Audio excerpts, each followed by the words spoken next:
یہ سب دنیاوی زندگی کا سامان ہے، لیکن ابدی انجام کا حسن تو صرف اللہ کے پاس ہے.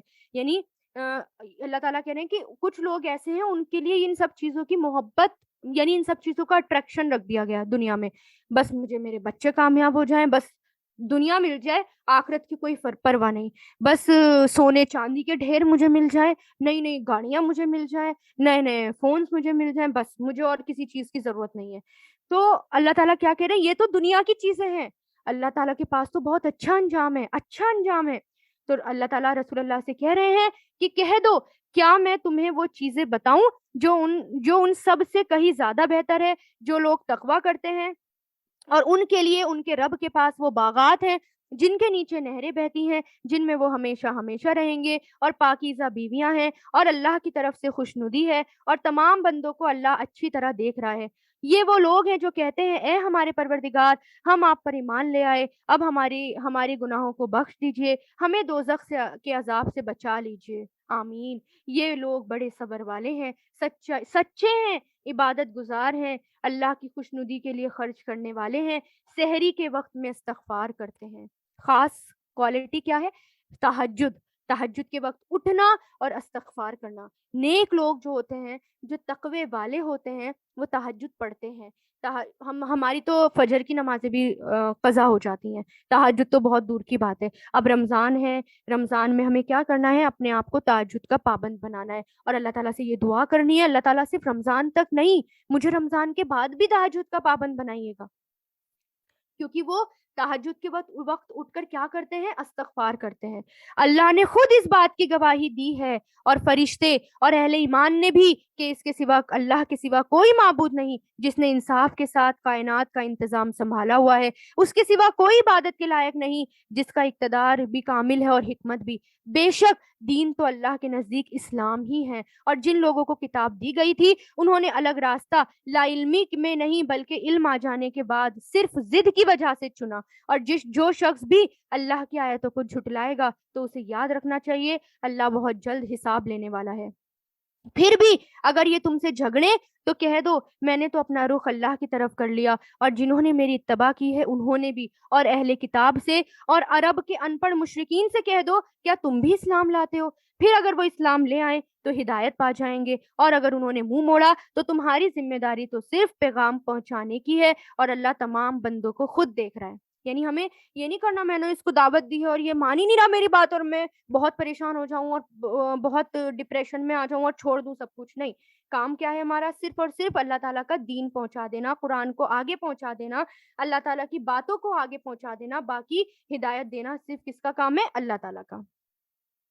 اور جو لوگ اللہ کی آیتوں کو جھٹلاتے ہیں اور نبیوں کو ناحق قتل کرتے ہیں، انصاف کی تلقین کرنے والے لوگوں کو بھی قتل کرتے ہیں.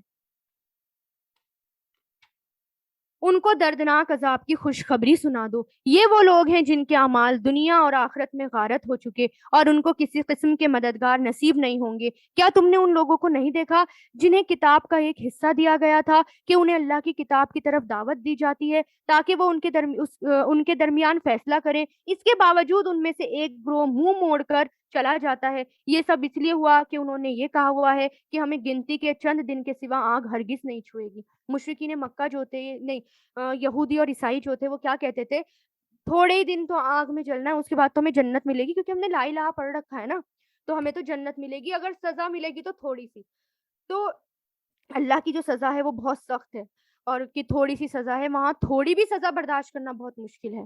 تو یہ لوگ کیا کہتے تھے کہ ہمیں آگ صرف چند دن ہی تو چھوئے گی، اور انہوں نے یہ جھوٹی باتیں تراش رکھی ہیں کہ انہوں نے ہی ان کو دھوکے میں ڈال دیا. بھلا اس وقت ان کا کیا حال ہوگا جب ہم انہیں ایک ایسے دن کا سامنا کرنے کے لیے جمع کریں گے جس کے آنے میں ذرا بھی شک نہیں، اور ہر شخص نے جو بھی کمائی کی ہوگی وہ اس کو پوری دی جائے گی، اور کسی پر ظلم نہیں ہوگا.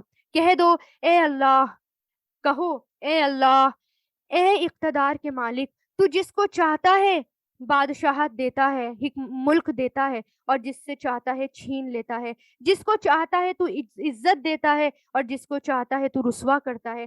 تمام تر بھلائی صرف اور صرف تیرے ہاتھ میں ہے، اور تو ہر چیز پر قادر ہے. یعنی ہمیں ڈرنا نہیں چاہیے کہ میری بے عزتی ہو جائے گی، میں قرآن کی باتیں بتاؤں گی یا میں اسلام کو فالو کروں گی تو میری بے عزتی ہو جائے گی. نہیں، عزت اور ذلت کس کے ہاتھ میں ہے؟ اللہ کے ہاتھ میں ہے. اور تو ہی رات کو دن میں داخل کرتا ہے اور تو ہی دن کو رات میں داخل کرتا ہے اور تو ہی بے جان چیز میں سے جاندار کو نکالتا ہے اور تو ہی جاندار میں سے بے جان کو نکالتا ہے. جس کو چاہتا ہے بے حساب رزق دیتا ہے. مومن لوگ مسلمانوں کو چھوڑ کر کافروں کو اپنا مددگار نہ بنائیں. اب یہاں پر حکم کیا آ رہا ہے، احکام کیا آ رہا ہے کہ کافروں کو مسلمانوں کو چھوڑ کر کافروں کو اپنا دوست مت بناؤ، اپنا مددگار مت بناؤ. تعلق ہمارے کیسے ہونے چاہیے ان سے؟ دلی تعلق نہیں ہونی چاہیے، دلی دوستی نہیں ہونی چاہیے. مطلب کیا؟ اتنی پکی فرینڈشپ کہ انہی پر بھروسہ کر دیا، اپنے راز بھی ان کو بتا دیے، سب کچھ ان کو بتا دیا. بلکہ معاملات کیسے ہونے چاہیے؟ ایک بزنس کے حد تک ہونا چاہیے. فرینڈشپ بس بات چیت ہم کرنی چاہیے، ہم بزنس کر سکتے ہیں ان کے ساتھ، لیکن ہم ان کے ساتھ دلی دوستی نہیں کر سکتے کہ اپنا رازدار بنا دے. اور جو ایسا کرے گا اس کا اللہ سے کوئی تعلق نہیں سوائے یہ کہ ان کے ظلم سے بچنے کے لیے بچاؤ کا کوئی طریقہ اختیار کرو. اور اللہ تمہیں اپنے عذاب سے بچاتا ہے اور اسی کی طرف سب کو لوٹ کر جانا ہے. اے رسول، لوگوں کو بتا دو جو کچھ تمہارے دلوں میں ہے تم اسے چھپاؤ یا ظاہر کرو، اللہ اسے جان لے گا. اور جو کچھ آسمانوں میں ہے، جو کچھ زمین میں ہے، وہ سب جانتا ہے اور اللہ ہر چیز پر قادر ہے. وہ دن یاد کرو جس دن کسی بھی شخص نے نیکی کا جو کام کیا ہوگا اسے اپنے پروردگار کے پاس موجود پائے گا، اور برائی کا جو کام کیا ہوگا اس کو بھی اپنے پروردگار کے سامنے دیکھ کر یہ تمنا کرے گا کاش اس کے اور اس کی برائی کے درمیان بہت دور کا فاصلہ ہوتا. یعنی قیامت کے دن جب نام اعمال ہمارے سامنے آئے گا نا، تو ہم کیا کہیں گے؟ کاش کہ میں نے نیکی کر لی ہوتی، کاش میں نے اتنا برا کام نہ کیا ہوتا، کاش برائی مجھ سے بہت دور ہوتی. صرف کاش کے الفاظ رہ جائیں گے. اور اللہ تمہیں اپنے عذاب سے بچاتا ہے اور اللہ بندوں پر بہت شفقت رکھتا ہے. اے پیغمبر، لوگوں سے کہہ دو اگر تم اللہ سے محبت رکھتے ہو تو میری اتباع کرو، اللہ تم سے محبت کرے گا اور تمہارے خاطر تمہارے گناہ معاف کر دے گا اور اللہ بہت معاف کرنے والا بڑا مہربان ہے. کہہ دو اللہ اور رسول کی اطاعت کرو. پھر بھی اگر منہ موڑو گے تو اللہ کافروں کو پسند نہیں کرتا. اللہ نے آدم، نوح، ابراہیم کے خاندان اور عمران کے خاندان کو چن کر تمام جہانوں پر فضیلت دی. یہ ایسی نسل تھی جس کے افراد نیکی اور اخلاص میں ایک دوسرے سے ملتے جلتے تھے. یعنی یہ نسل نیکیوں میں ایک دوسرے سے ملتی جلتی تھی، ایک دوسرے سے آگے بڑھنے کی کوشش کرتی تھی. اور اللہ ہر ایک کی بات سننے والا ہے، ہر چیز کا علم رکھتا ہے. چنانچہ اللہ کے دعا سننے کا وہ واقعہ یاد کرو جب عمران کی بیوی نے کہا تھا، یعنی حضرت مریم علیہ السلام کی والدہ کا یہاں پر ذکر ہے جن کا نام حنا بتایا جاتا ہے. تو حضرت مریم کی والدہ نے یہ مراد مانی تھی، یہ نیت کری تھی کہ میری جو اولاد ہوگی میں اس کو اللہ تعالیٰ کے راستے میں دے دوں گی. ان کو یہ تھا کہ بیٹا ہوگا تو وہ اللہ کے راستے میں اس کو وقف کر دوں گی، کیونکہ یہ پیشن گوئی بھی ایک بار ہوئی تھی کہ اسی خاندان میں ایک نبی پیدا ہوگا. تو ان کو لگا کہ شاید مجھ سے ہوگا، لیکن پھر بیٹی ہوئی یعنی مریم علیہ السلام ہوئی. تو اس وقت جب وہ پریگننٹ ہوئی تھی تو انہوں نے کیا دعا کری تھی کہ یا رب، میں نے نظر مانی ہے کہ میرے پیٹ میں جو بچہ ہے میں اسے ہر کام سے آزاد کر کے تیرے لیے وقف رکھوں گی. یعنی میرا جو بچہ پیدا ہوگا میں اس کو تجھے دے دوں گی تیرے کام کے لیے، یعنی تیرے کام کرے گا وہ، اور میری اس نظر کو قبول فرما. یعنی انہوں نے دل سے یہ دعا کری تھی اور اللہ تعالیٰ نے ان کی دعا سنی بھی. بے شک تو سننے والا ہر چیز کا علم رکھتا ہے. پھر جب اس سے لڑکی پیدا ہوئی تو وہ حسرت سے کہنے لگی، یا رب مجھ سے تو لڑکی پیدا ہو گئی، یعنی اب لڑکی کو کیسے دیں، اب لڑکی کو کیسے آگے کریں، کیسے جو ہے اللہ تعالیٰ کے راستے میں دیں. انہوں نے تو کہا تھا نا کہ یہ صرف تیرا کام کرے گا اور صرف تیرے لیے کام کرے گا یہ بچہ. تو انہوں نے کیا کہا، یہ تو لڑکی پیدا ہو گئی، یعنی مریم علیہ السلام پیدا ہو گئی. حالانکہ اللہ کو خوب علم تھا کہ ان کے یہاں کیا پیدا ہوا، اور لڑکا لڑکی جیسا نہیں ہوتا نا. یعنی مریم علیہ السلام سے اللہ تعالیٰ کو بہت بڑا کام لینا تھا، ان سے ایک نشانی دکھانی تھی اللہ تعالیٰ کو. بن باپ کے عیسیٰ علیہ السلام کو پیدا کرنا تھا، جو کہ عیسیٰ علیہ السلام یعنی جو کہ قیامت کی نشانیوں میں سے بھی ایک نشانی ہے. بعد میں بھی ان کا نزول ہوگا قیامت کے قریب، وہ آئیں گے دنیا میں. یعنی اتنا بڑا معجزہ دکھانا تھا اللہ تعالیٰ کو، تو وہ کیا کوئی لڑکا کر سکتا تھا؟ وہ کام تو کسی ایک عورت کے ذریعے ہی ہو سکتا تھا. تو اللہ تعالیٰ نے کیا کہا، یعنی کہ وہ کیا کہہ رہی ہے کہ لڑکا لڑکی جیسا نہیں ہوتا، میں نے اس کا نام مریم رکھ دیا، اور میں اسے اور اس کی اولاد کو شیطان مردود سے حفاظت کے لیے آپ کی پناہ میں دیتی ہوں۔ بہت بہترین دعا ہے یہ، انی اعیذھا بک وذریتھا من الشیطان الرجیم۔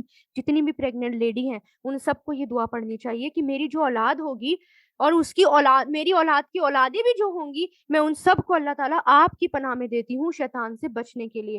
اور یہ کہا جاتا ہے جب وہ پیدا ہوئی تھی تو شیطان ان کے قریب بھی نہیں آیا تھا۔ شیطان انتظار کرتا ہے نا پریگنینسی میں کہ بچہ آئے، جلدی سے پیدا ہو اور میں اس کو اچک لوں، میں اس کو اپنا دوست بنا لوں، میں اس کو اپنا ساتھی بنا لوں۔ وہ پورے 9 مہینے ہم، ایک ماں اپنے بچے کا اتنا انتظار نہیں کرتی جتنا کہ وہ شیطان انتظار کرتا ہے پیدا ہونے کا بچے کا۔ تو یہ دعا پڑھنی چاہیے تاکہ اولاد اور اولادوں کی اولاد بھی اس سے محفوظ رہے۔ چنانچہ اس کے رب نے اس مریم کو بطریق احسن، یعنی بہت اچھے طریقے سے قبول کیا اور اسے بہترین طریقے سے پروان چڑھایا۔ یعنی پرورش بھی کس نے کروائی ان کی؟ مریم علیہ السلام کی، اللہ تعالیٰ نے۔ جب وہ پیدا ہوئی تو انہوں نے اللہ تعالیٰ کی راہ میں ان کو دے دیا۔ مسجد میں، یعنی انہوں نے جب بات کری لوگوں سے، کیونکہ ویسے تو مسجد میں لڑکیوں کو نہیں رکھا جاتا، لیکن انہوں نے کچھ خواب سنائے، اپنی منت سنائی، انہوں نے لوگوں کو کہا، اور پھر ان کو مسجد میں ایک جگہ دی گئی محراب، وہاں پر ان کو رکھا گیا، اور ان کی پرورش زکریہ علیہ السلام کر رہے تھے۔ زکریہ علیہ السلام کہا جاتا ہے کہ ان کے خالو تھے، حضرت حنا کے بہنوئی تھے وہ زکریہ علیہ السلام، یعنی ان کے خالو ہوئے۔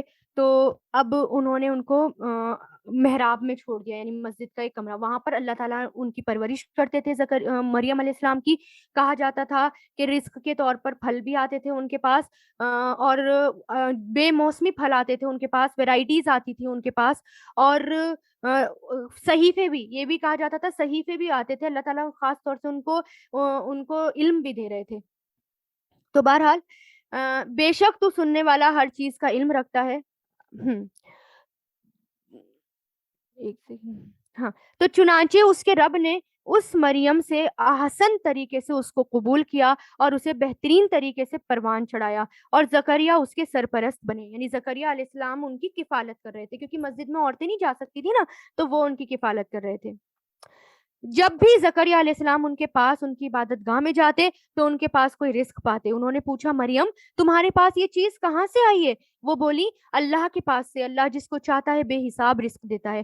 اس موقع پر، یعنی آسمان سے آتا تھا ان کے پاس اتر کر، اس موقع پر زکریہ علیہ السلام نے اپنے رب سے دعا کی، کہنے لگے یا رب مجھے خاص اپنے پاس سے پاکیزہ اولاد عطا فرمائیے، ربی حب لی من لدنک ذریۃ طیبہ انک سمیع الدعاء، بے شک تو دعاؤں کا سننے والا ہے۔ یعنی پریگنینسی جب کسی کی اولاد نہ ہو رہی ہو تو وہ یہ دعا کثرت سے پڑھے۔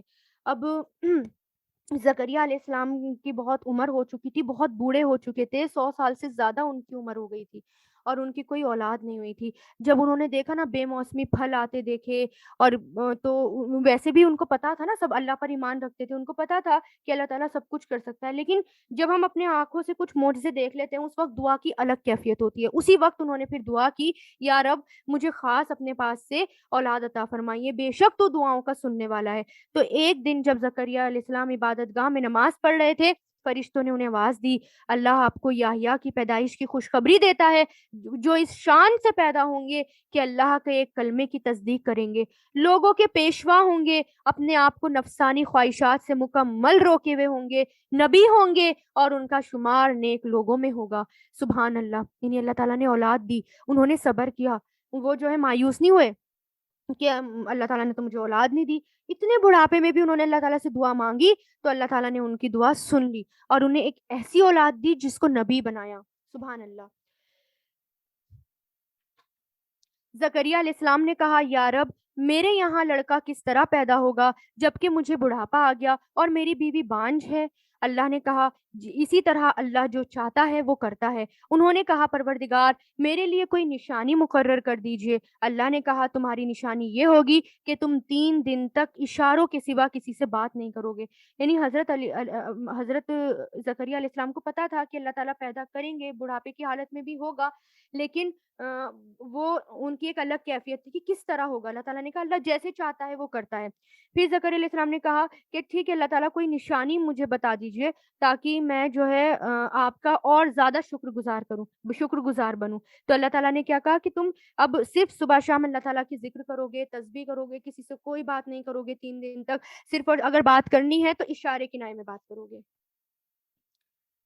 اور اپنے رب کا کثرت سے ذکر کرتے رہو، اور ڈھلے دن کے وقت بھی اور صبح سویرے بھی اللہ کی تسبیح کرو. یعنی یہاں پر صبح شام کے اذکار کا کثرت سے ذکر کرو. تو ہمیں بھی کیا کرنا ہے؟ صبح شام کے اذکار پڑھنے ہیں. صبح شام جب ہم ذکر کرتے ہیں، اذکار پڑھتے ہیں تو اللہ تعالیٰ کی خاص پروٹیکشن میں آ جاتے ہیں، ہمیں ایک خاص طاقت ملتی ہے اور ہمارے اندر ہمت آتی ہے اور ہم حسد سے، تمام برائیوں سے دور رہتے ہیں. اور اب اس وقت کا ذکر سنو جب فرشتوں نے کہا تھا، اے مریم، بے شک اللہ نے تمہیں چن لیا، تمہیں پاکیزگی دی اور دنیا جہان کی ساری عورتوں میں تمہیں چن کے فضیلت بخشی. اے مریم، تم اپنے رب کی عبادت میں لگی رہو اور سجدہ کرو اور رکوع کرنے والوں کے ساتھ رکوع بھی کیا کرو. اب یہاں پر کس کو خوشخبری دی جا رہی ہے؟ مریم علیہ السلام کو، کہ اللہ تعالیٰ نے تمہیں چن لیا. یعنی اللہ تعالیٰ نے ان کو تمام عورتوں پر فضیلت دی تھی. اللہ تعالیٰ کو ان سے بہت الگ کام لینا تھا اور انہوں نے اپنے آپ کو اللہ تعالیٰ کی راہ میں وقف کر دیا تھا. تو یہ مریم علیہ السلام جو ہے ایک رول ماڈل ہیں ہمارے لیے، ہمارے نوجوانوں کے لیے. انہوں نے اپنے آپ کو پاکیزہ رکھا، پاک صاف رکھا اور صرف اللہ کی عبادت میں مصروف رہی. اللہ تعالیٰ کے حکم، جو بھی اللہ تعالیٰ نے حکم دیا وہ انہوں نے کیا. تو اے مریم، اپنے رب کی عبادت میں لگی رہو، سجدہ کرو اور رکوع کرنے والوں کے ساتھ رکوع بھی کیا کرو. اے پیغمبر، یہ سب غیب کی خبریں ہیں، یعنی چھپی ہوئی خبریں ہیں، ہم وحی کے ذریعے تمہیں دے رہے ہیں. اور تم اس وقت ان کے پاس نہیں تھے جب وہ یہ طے کرنے کے لیے اپنی قلم ڈال رہے تھے کہ ان میں سے کون مریم کی کفالت کرے گا. نہ اس وقت تم ان کے پاس تھے جب وہ اس مسئلے میں ایک دوسرے سے اختلاف کر رہے تھے. یعنی اب یہ پرانا واقعہ کہ جب یعنی پھر سے وہی بات آ گئی حنا علیہ السلام کی، کہ جب مریم علیہ السلام جو ہیں وہ ان کو دینے گئیں، اب ان کی سرپرستی کون کرے گا؟ کیونکہ یہ کہا جاتا تھا نا کہ مریم علیہ السلام کے جو والد تھے وہ ایک بہت ہی عزت کرتے تھے لوگ ان کی، اور بہت ہی اور وہ جو ہے ایک جانے مانے تھے اور بہت نیک لوگ تھے. اور جب وہ دینے گئیں کہ میں اللہ کی راہ میں اس کو دیتی ہوں، تو اب یہ لوگوں کو یہ لگا کہ جب ہم ان کی کفالت کریں گے، ان کی پرورش کریں گے تو اس کا بہت اجر ملے گا، بہت ثواب ملے گا. اب لوگ جھگڑنے لگے کہ کون مریم علیہ السلام کی پرورش کرے گا. تو ان کا ایک طریقہ تھا کہ پانی میں جو ہے نا قلم بہاتے تھے. وہ قلم، پین ہوتا ہے نا، پینسل پین جو ہوتا ہے، وہ جس کی قلم کا رخ بدل جاتا تھا، پلٹ جاتا تھا، تو وہی وہی پھر جیتتا تھا. یہ ایک طرح سے قرہ ہوتا تھا، قرہ اندازی، جیسے ہم پرچیاں ڈالتے ہیں نا، تو ان میں ایک طرح سے یہ قرہ ایک ذریعہ تھا. تو پھر قلم کے ذریعے قرہ ڈالا جاتا تھا. تو اس میں کیا ہوا؟ قرے میں نام کس کا آیا؟ زکریا علیہ السلام کا. تو انہوں نے ان کی کفالت کی. وہ وقت یاد کرو جب فرشتوں نے مریم سے کہا تھا، اے مریم، اللہ تعالیٰ تمہیں ایک اپنے کلمے کی پیدائش کی خوشخبری دیتے ہیں. کلمہ کیوں کہا گیا؟ کیونکہ عیسیٰ علیہ السلام اللہ تعالیٰ کے کلمہ کن سے پیدا ہوئے، یعنی اللہ تعالیٰ نے کن کہا اور وہ ہو گئے، اس لیے ان کو کیا کہا گیا ہے؟ کلمہ. جیسے آدم علیہ السلام کو بھی اللہ تعالیٰ نے کن کہا اور وہ ہو گئے، اسی طرح. اور وہ وقت بھی یاد کرو جب فرشتوں نے مریم علیہ السلام سے کہا، اے مریم، اللہ تعالیٰ تمہیں ایک کلمے کی خوشخبری دیتا ہے جس کا نام مسیح عیسیٰ ابن مریم ہوگا. اب عیسیٰ علیہ السلام کا نام ہمیشہ کیا آتا ہے؟ مسیح ابن مریم، کیونکہ ان کے کوئی والد نہیں تھے نا، وہ مریم کی اولاد تھے خالی. اس لیے قرآن میں جب بھی نام آتا ہے تو مسیح ابن عیسیٰ ابن مریم آتا ہے. وہ جو دنیا اور آخرت دونوں میں دونوں میں وہ مرتبے والے ہوں گے، چہرے والے ہوں گے، مرتبے والے ہوں گے اور اللہ کے مقرب بندوں میں سے ہوں گے. اور وہ گہوارے میں، مطلب گود میں لوگوں سے بات کریں گے، اور بڑی عمر میں بھی اور راست باز لوگوں میں سے ہوں گے. یعنی گود میں مطلب جب عیسیٰ علیہ السلام کو حضرت مریم لے کر آئی تھی لوگوں کے سامنے، کیونکہ آگے پورا آئے گا اس کا واقعہ کہ جب فرشتہ آیا اور اللہ تعالیٰ کے حکم سے پھونک ماری، وہ پریگننٹ ہو گئیں، تو پھر وہ ایک الگ جگہ چلی گئیں. وہاں پر لوگوں سے بچنے کے لیے، شرمندگی سے بچنے کے لیے اللہ تعالیٰ نے حکم دیا، وہ وہاں چلی گئیں. جب ان کا لیبر پین ہوئے تو پھر بچہ پیدا ہوا، اور پھر وہ لوگوں کے سامنے بچے کو لے کر آئی، تو لوگ ان کے کیریکٹر کے اوپر الزام لگانے لگے کہ یہ کہاں سے لے کر آئی ہو، تم تو اتنی نیک تھی، پاک باز تھی. تو اس وقت مریم علیہ السلام کو اللہ تعالیٰ نے کہا تھا تم کچھ بھی مت بولنا، جو لوگ تمہیں الزام لگائیں گے، تم صرف اس بچے کی طرف اشارہ کر دینا۔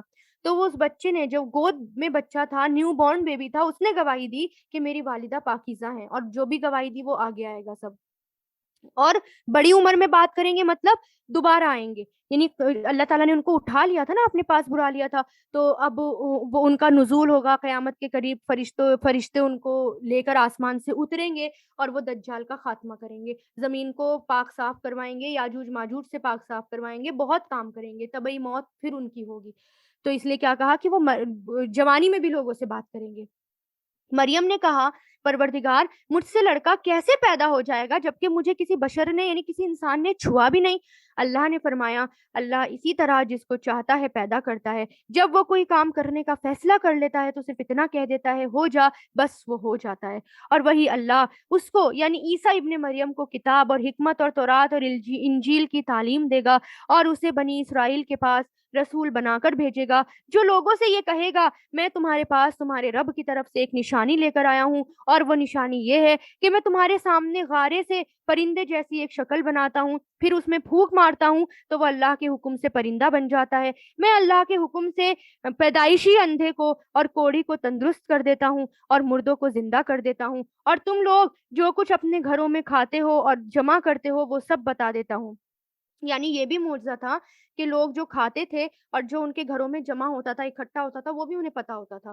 اگر تم ایمان لانے والے ہو تو ان تمام باتوں میں تمہارے لیے کافی نشانیاں ہیں، اور جو کتاب مجھ سے پہلے آ چکی ہے یعنی تورات، میں اس کی تصدیق کرنے والا ہوں، اور اس لیے بھیجا گیا ہوں تاکہ جو چیزیں تم پر حرام کی گئی تھی اب تمہارے لیے حلال کر دوں، کیونکہ بنی اسرائیل جو تھے ان کے اوپر کچھ حلال چیزیں بھی حرام ہو گئی تھی، کیونکہ انہوں نے بدعتیں کرنا شروع کر دی تھی، اپنے آپ حلال حرام کرنا شروع کر دیا تھا، تو اللہ تعالیٰ نے سزا کے طور پر حلال چیزیں بھی ان پر حرام کر دی، جیسے اونٹ کا گوشت، چربی، بعض پرندے، مچھلیوں کی کچھ قسمیں، یہ سب حرام کر رکھا تھا۔ تو عیسیٰ علیہ السلام جب آئے تو ان کی شریعت میں وہ چیزیں واپس حلال ہو گئیں، اور میں تمہارے پاس تمہارے پروردگار کی طرف سے نشانی لے کر آیا ہوں، لہٰذا اللہ سے ڈرو اور میرا کہنا مانو، بے شک اللہ میرا بھی پروردگار ہے اور تمہارا بھی پروردگار ہے، یہی سیدھا راستہ ہے کہ صرف اسی کی عبادت کرو۔ پھر جب عیسیٰ علیہ السلام نے محسوس کیا کہ وہ کفر پہ اڑے ہوئے ہیں تو انہوں نے اپنے پیروں سے، یعنی اپنے حواریوں سے کہا، حواری مطلب صحابی جو ہوتے ہیں، ان سے کہا کون کون لوگ ہیں جو اللہ کے راہ میں میرے مددگار ہوں؟ حواریوں نے کہا ہم اللہ کے دین کے مددگار ہیں، ہم اللہ پر ایمان لا چکے ہیں اور آپ گواہ رہیے ہم فرما بردار ہیں۔ اے ہمارے رب، آپ نے جو کچھ نازل کیا ہے ہم اس پر ایمان لائے ہیں اور ہم نے رسول کی اتباع کی ہے، لہٰذا ہمیں ان لوگوں میں لکھ لیجئے جو حق کی گواہی دینے والے ہیں۔ اور ان کافروں نے عیسیٰ علیہ السلام کے خلاف چالیں چلی اور اللہ نے بھی چال چلی، یعنی عیسیٰ علیہ السلام کے خلاف چال چلی مطلب کہ عیسیٰ علیہ السلام جو تھے ان کے خلاف سازشیں ہونے لگ گئیں، سارے یہودی ان کے پیچھے پڑ گئے، ان کو قتل کرنے لگے، تو ان کو گرفتار کرنے لگے، قتل کرنے لگے، اور ایک شخص، عیسیٰ علیہ السلام چھپے ہوئے تھے تو ایک شخص نے عیسیٰ علیہ السلام کا پتہ بتایا عیسیٰ علیہ السلام کہاں ہیں، لوگ ان کے پیچھے، ان کی جان کے پیچھے پڑے ہوئے تھے نا، تو جس شخص نے پتہ بتایا تھا اس شخص کی شکل اللہ تعالیٰ نے عیسیٰ علیہ السلام جیسی شکل کر دی، اور عیسیٰ علیہ السلام کو اوپر چڑھا دیا، اوپر اپنے پاس بلا لیا، اور پھر اس شخص کو پھانسی دے دی گئی جو سب سے آگے تھا، عیسیٰ علیہ السلام کے خلاف تھا، اس کو پھر سولی پر چڑھا دیا گیا۔ تو اللہ تعالیٰ کیا کہہ رہے ہیں کہ ان لوگوں نے ایک چال چلی، اللہ نے بھی ایک چال چلی، جب اللہ نے کہا تھا اے عیسیٰ میں تمہیں صحیح سالم واپس لے لوں گا اور تمہیں اپنی طرف اٹھا لوں گا، اور جن لوگوں نے کفر اپنا لیا ہے ان کی ایذا یعنی ان کی تکلیف سے تمہیں پاک کر دوں گا، اور جن لوگوں نے تمہاری اتباع کی ہے ان کو قیامت کے دن تک ان لوگوں پر غالب رکھوں گا جنہوں نے تمہارا انکار کیا تھا، پھر تم سب کو میرے پاس لوٹ کر آنا ہے، اس وقت میں تمہارے درمیان ان باتوں کا فیصلہ کروں گا جن میں تم اختلاف کرتے تھے۔ چنانچہ جو لوگ ایسے ہیں کہ انہوں نے کفر اپنا لیا ہے ان کو تو میں دنیا اور آخرت میں سخت عذاب دوں گا اور ان کو کسی طرح کوئی مددگار نہیں ملیں گے، البتہ جو لوگ ایمان لے آئے ہیں اور انہوں نے نیک عمل کیے ہیں ان کو اللہ ان کا پورا پورا ثواب دے گا، اور اللہ ظالموں کو پسند نہیں کرتا۔ اے پیغمبر یہ وہ آیتیں اور حکمت بھرا ذکر ہے جو ہم تمہیں پڑھ کر سنا رہے ہیں، اللہ کے نزدیک عیسیٰ کی مثال آدم جیسی ہے، یعنی دونوں کو کن کلمہ کن سے پیدا کیا، دونوں کے والد نہیں تھے. اللہ نے انہیں مٹی سے پیدا کیا، پھر ان سے کہا ہو جا، تو وہ ہو گئے. حق وہی ہے جو تمہارے رب کی طرف سے آیا ہے، لہٰذا شک کرنے والوں میں شامل نہ ہونا. تمہارے پاس حضرت عیسیٰ علیہ السلام کے واقعے کا جو صحیح علم آ گیا، اس کے بعد بھی جو لوگ اس معاملے میں تم سے بحث کریں تو ان سے کہہ دو، ہاؤ ہم اپنے بیٹوں کو بلائیں اور تم اپنے بیٹوں کو، ہم اپنی عورتوں کو تم اپنی عورتوں کو، ہم اپنے لوگوں کو تم اپنے لوگوں کو، پھر ہم سب مل کر اللہ کے سامنے گڑ گڑائیں اور جو جھوٹے ہوں گے ان پر اللہ کی لعنت بھیجیں. یہ مبالغہ کہلاتا ہے. یعنی جب عیسائیوں کا گروپ آیا تھا نا شروع میں آپ صلی اللہ علیہ وسلم کے پاس، آپ صلی اللہ علیہ وسلم نے ان کو دعوت دی تھی، اللہ تعالیٰ کی طرف بلایا تھا اور انہوں نے انکار کر دیا تھا. تو اور وہ ماننے کے لیے راضی نہیں ہوئے. تب رسول اللہ نے کہا ٹھیک ہے، ہم جو ہے اپنے اپنے گھر والوں کو لے کر آتے ہیں اور تم اپنے گھر والوں کو لاؤ اور ہم اللہ تعالیٰ سے گڑ گڑا کر دعا کریں گے، اللہ کی لعنت ہوگی جو جھوٹا ہے، جھوٹے پر. تو یہ بھی کہا جاتا ہے کہ رسول اللہ کچھ لوگوں کو لے کر آئے تھے اپنے گھر والوں کو، لیکن وہ لوگ ڈر گئے تھے. ان کو پتا تھا نا کہ نبی ہیں، ان کو لگا کہ اگر ہم نے مبالغہ کر لیا، یعنی ہم نے ایسے لعنت کر لی تو ہم پر عذاب آ جائے گا، تو وہ پیچھے ہٹ گئے. یقین جانو کہ واقعات کا سچا بیان یہی ہے، اور اللہ کے سوا کوئی معبود نہیں، اور یقیناً اللہ ہی ہے جو سب اقتدار کا بھی مالک ہے اور حکمت کا بھی مالک ہے. پھر بھی اگر یہ لوگ منہ موڑیں تو اللہ مفسدوں کو اچھی طرح جانتا ہے. مسلمانوں، یہود اور نصارہ سے کہہ دو کہ اے اہل کتاب، ایک ایسی بات کی طرف آؤ جو ہم میں اور تم میں ایک ہو، اور وہ یہ کہ ہم اللہ کے سوا کسی کی عبادت نہ کریں اور اللہ کے ساتھ کسی کو شریک نہ ٹھہرائیں اور اللہ کو چھوڑ کر ہم ایک دوسرے کو رب نہ بنائیں. پھر بھی اگر وہ منہ موڑے تو کہو کہ گواہ رہنا ہم مسلمان ہیں. یعنی کس طرح لوگوں کو اللہ کی طرف بلایا جائے، یہ اس کی طرف اشارہ ہے. اے اہل ایمان، تم ابراہیم علیہ السلام کے بارے میں کیوں بحث کرتے ہو، حالانکہ تورات اور انجیل ان کے بعد ہی تو نازل ہوئی تھی؟ کیا تمہیں اتنی بھی سمجھ نہیں؟ دیکھو، یہ تم ہی ہو جنہوں نے اس معاملات میں اپنی سی بحث کر لی ہے جن کا تمہیں کچھ نہ کچھ علم تھا. اب ان معاملات میں کیوں بحث کرتے ہو جن کا تمہیں سرے سے کوئی علم نہیں؟ یعنی جس چیز کا علم نہیں اس کے بارے میں ہمیں بحث نہیں کرنی چاہیے. اللہ جانتا ہے اور تم نہیں جانتے. ابراہیم علیہ السلام نہ تو یہودی تھے نہ عیسائی تھے، بلکہ وہ تو سیدھے سیدھے مسلمان تھے اور شرک کرنے والوں میں بھی شامل نہیں تھے. یعنی یہودی کہتے تھے ابراہیم علیہ السلام یہودی ہیں، عیسائی کہتے تھے ابراہیم علیہ السلام عیسائی ہیں. اللہ تعالیٰ کہہ رہے ہیں ابراہیم علیہ السلام تو ان سب سے پہلے آئے، یہ نام تو تم نے ان کے بعد رکھے، تمہیں اتنا بھی علم نہیں ہے، وہ تو صرف ایک مسلمان تھے. ابراہیم علیہ السلام کے ساتھ تعلق کے سب سے زیادہ حقدار وہ لوگ ہیں جنہوں نے ان کی پیروی کی ہے. نیز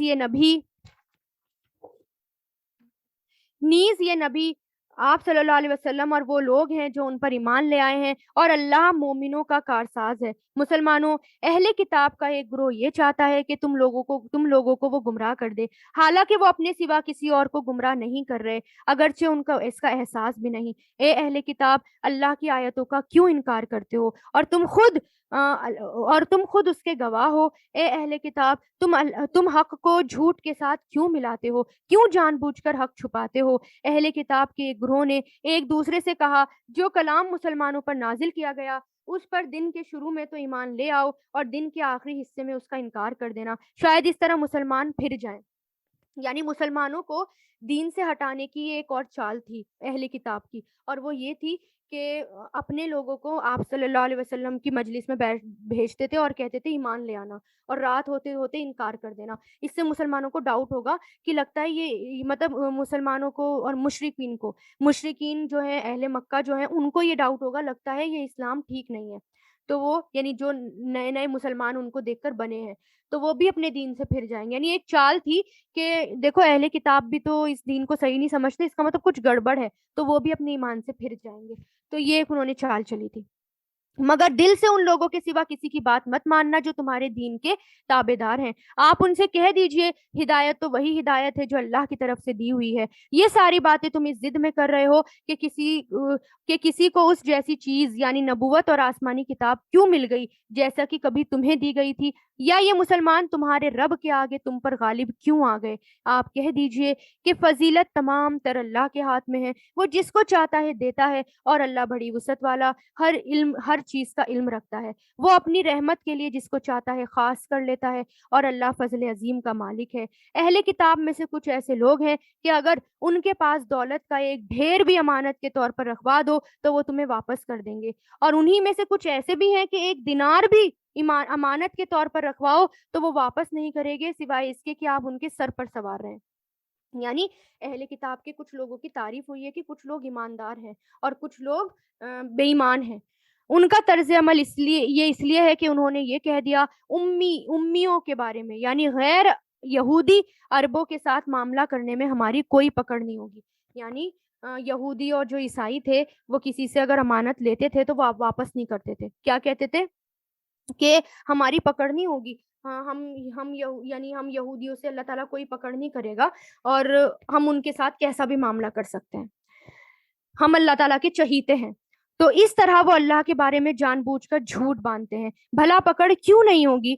قاعدہ یہ ہے جو اپنے عہد کو پورا کرے گا اور گناہ سے بچے گا تو اللہ ایسے پرہیزگاروں سے محبت کرتا ہے۔ اس کے برخلاف جو لوگ اللہ سے کیے ہوئے عہد کو اور اپنی کھائی ہوئی قسموں کا سودا کر کے تھوڑی سی قیمت حاصل کر لیتے ہیں، ان کا آخرت میں کوئی حصہ نہیں ہوگا، اور قیامت کے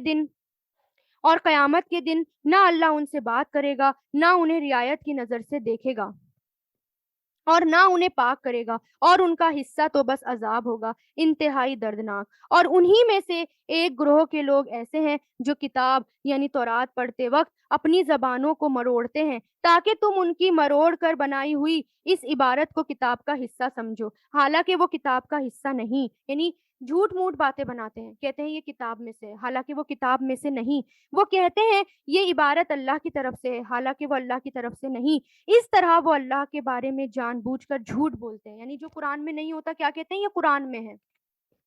یہ کسی بشر کا کام نہیں کہ اللہ تو اسے کتاب اور حکمت اور نبوت عطا کرے اور وہ اس کے باوجود لوگوں سے یہ کہے کہ اللہ کو چھوڑ کر میرے بندے بن جاؤ۔ اس کے بجائے وہ تو یہ کہے گا کہ اللہ والے بن جاؤ، کیونکہ تم جو کتاب پڑھتے ہو اور جو کتاب پڑھاتے رہے ہو اور جو کچھ پڑھتے رہے ہو اس کا یہی نتیجہ ہونا چاہیے، اور نہ وہ تمہیں یہ حکم دے سکتا کہ فرشتے اور پیغمبروں کو خدا بنا لو۔ جب تم مسلمان ہو چکے ہو تو کیا وہ تمہیں کفر کرنے کو کہے گا؟ یعنی نبی کبھی بھی یہ نہیں کہتے کہ میری عبادت کرو، انبیاء کرام کبھی بھی یہ نہیں کہتے کہ میری عبادت کرو۔ اور ان کو وہ وقت یاد دلاؤ جب اللہ نے پیغمبروں سے عہد لیا تھا، اگر میں تم کو کتاب اور حکمت عطا کروں، پھر تمہارے پاس کوئی رسول آئے جو اس کتاب کی تصدیق کرے جو تمہارے پاس ہے، تو تم اس پر ضرور ایمان لاؤ گے اور ضرور اس کی مدد کرو گے۔ اللہ نے ان پیغمبروں سے کہا تھا کیا تم اس بات کا اقرار کرتے ہو اور میری طرف سے دی ہوئی یہ ذمہ داری اٹھاتے ہو؟ انہوں نے کہا ہم اقرار کرتے ہیں۔ اللہ نے کہا تو پھر ایک دوسرے کے اقرار کے گواہ بن جاؤ، میں بھی تمہارے ساتھ گواہی میں شامل ہوں۔ یعنی اللہ تعالیٰ نے رسولوں سے عہد لیا تھا اپنے پاس کہ اگر تمہارے پاس کوئی رسول آئے تو تمہیں اس کو ماننا ہے، تمہارے ساتھ جو بھی رسول آئے اس کی تصدیق کرنی ہے۔ جیسے موسیٰ علیہ السلام کے ساتھ ہارون علیہ السلام بھی رسول بنا کر بھیجے گئے، ہے نا، نبی بنا کر بھیجے گئے، تو اللہ نے سب سے وعدہ کیا کہ تمہیں ایک دوسرے کی مدد کرنی ہے۔ اس کے بعد بھی جو لوگ ہدایت سے منہ موڑے تو ایسے لوگ نافرمان ہیں۔ اب کیا یہ لوگ اللہ کے دین کے علاوہ کسی اور دین کی تلاش کر رہے ہیں؟ حالانکہ آسمان اور زمین میں جتنی مخلوقات ہیں ان سب نے اللہ ہی کے آگے سر جھکا رکھا ہے، کچھ نے خوشی سے اور کچھ نے مجبوری سے، اور اسی کی طرف سب کو لوٹ کر آنا ہے۔ کہہ دو ہم ایمان لائے اللہ پر اور جو کتاب ہم پر اتاری گئی اس پر، اور اس ہدایت پر جو ابراہیم، اسماعیل، اسحاق، یعقوب اور ان کی اولاد پر اتاری گئی، اور ان باتوں پر جو موسیٰ، عیسیٰ اور دوسرے پیغمبروں کو عطا کی گئی۔ ہم ان پیغمبروں میں سے کسی کے درمیان کوئی فرق نہیں کرتے، ہم اسی ایک اللہ کے آگے سر جھکائے ہوئے ہیں۔ جو شخص اسلام کے سوا کوئی اور دین اپنائے گا تو اس سے وہ دین قبول نہیں کیا جائے گا، اور آخرت میں ان لوگوں میں شامل ہوگا جو سخت نقصان اٹھانے والے ہیں۔ اللہ ایسے لوگوں کو کیسے ہدایت دے گا جنہوں نے ایمان لانے کے بعد کفر اپنا لیا، حالانکہ وہ گواہی دے چکے تھے کہ یہ رسول سچے ہیں اور ان کے پاس اس کے روشن دلیل بھی آ چکی تھی۔ اللہ ایسے ظالموں کو ہدایت نہیں دیا کرتا۔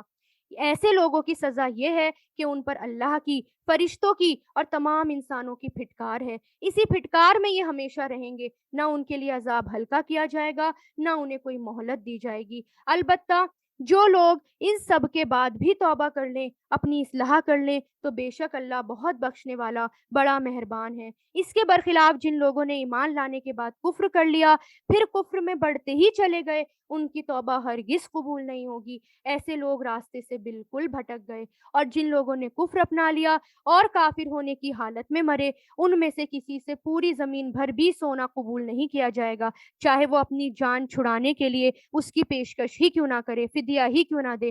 ان کو دردناک عذاب ہو کر رہے گا اور ان کو کسی قسم کے مددگار نہیں ملیں گے۔ یعنی اسلام چھوڑ کر اگر کوئی اور دین اپنانا چاہتا ہے، کوئی اور دین چوز کرنا چاہتا ہے، تو وہ دین کبھی قبول نہیں ہوگا۔